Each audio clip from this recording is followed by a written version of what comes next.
Reasons for the similarities and differences between Schopenhauer and Nietzsche. By John Vespasian.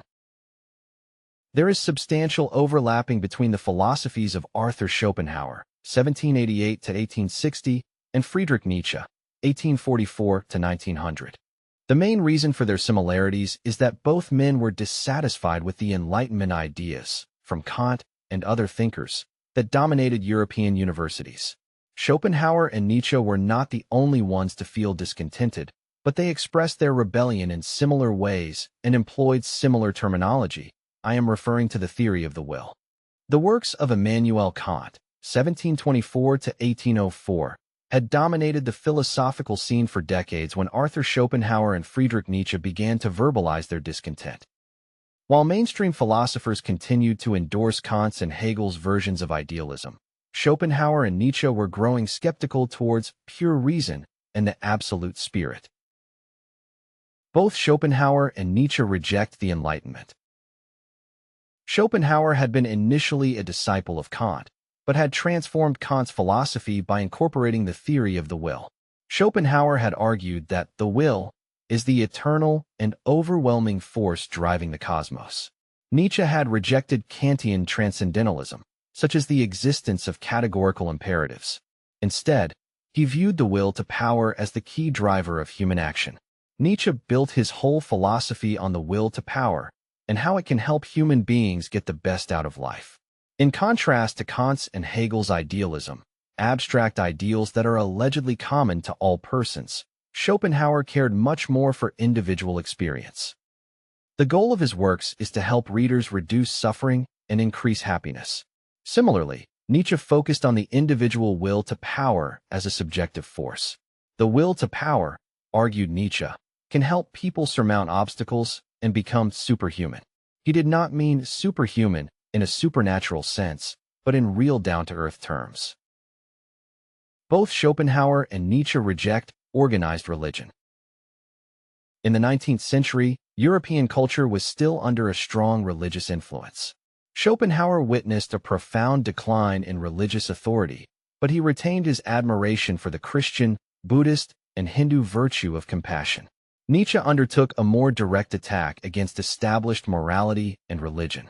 His works, Thus Spoke Zarathustra and Beyond Good and Evil, both written in the period 1883 to 1992, reflect a shift towards secularism and individualism. There is also a commonality between Schopenhauer's works and Nietzsche's works in that they both draw inspiration from Eastern religions. Schopenhauer was very familiar with Hindu and Buddhist philosophy and promoted self-control as a means to achieve peace of mind, nirvana, in Buddhist terms. Nietzsche also made references to Eastern philosophies, but mostly as a literary tool. Thus Spoke Zarathustra imitates the apocalyptic language of ancient Eastern prophecies, but favors ideas that don't fit with Zarathustra, Buddhism, or Hinduism. The theory of the will is different in Schopenhauer and Nietzsche. Despite all of the above, there are substantial differences in meaning between Schopenhauer's and Nietzsche's philosophies and style. The main reason for their differences is that they did not agree on metaphysics. They employed similar terminology, but they meant something different. Schopenhauer based his metaphysical ideas on his theory of the will. His main work, The World as Will and Representation, 1818, argues that the will is the fundamental force driving the cosmos overall and human action in particular. He defined the will as a blind, irrational, overwhelming force. Nietzsche also employed the term the will, but only as the will to power.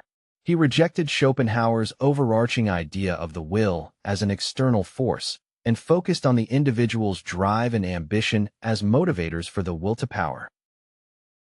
Schopenhauer and Nietzsche promote different ethical values. The differences between Schopenhauer and Nietzsche grew larger over time.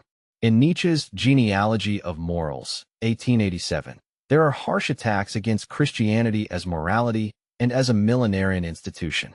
Schopenhauer had rejected Christianity as an institution, but endorsed some of its virtues, empathy, compassion. Those are beneficial to humanity, argued Schopenhauer, because they can help reduce suffering. Nietzsche's all-out rejection of Christian morality was based on his belief that altruism had undermined all the pagan ethics and brought about a decadent world. He first outlined this idea in his work, The Birth of Tragedy, 1872. Eventually, he went to proclaim the death of God, and thus spoke Zarathustra. The references to the will in Schopenhauer and Nietzsche can lead to the erroneous conclusion that they both favor the same type of society. No, they definitely don't. While Nietzsche considered human society as a dog-eat-dog competition, Schopenhauer advocated for compassion. While Nietzsche promoted unabashed individualism, Schopenhauer is calling readers to engage in meditation, enjoy art, and choose a thoughtful lifestyle. If you are interested in applying rational ideas day by day in any circumstances, I recommend my book, Rational Living, Rational Working. For more information, go to johnvespasian.com.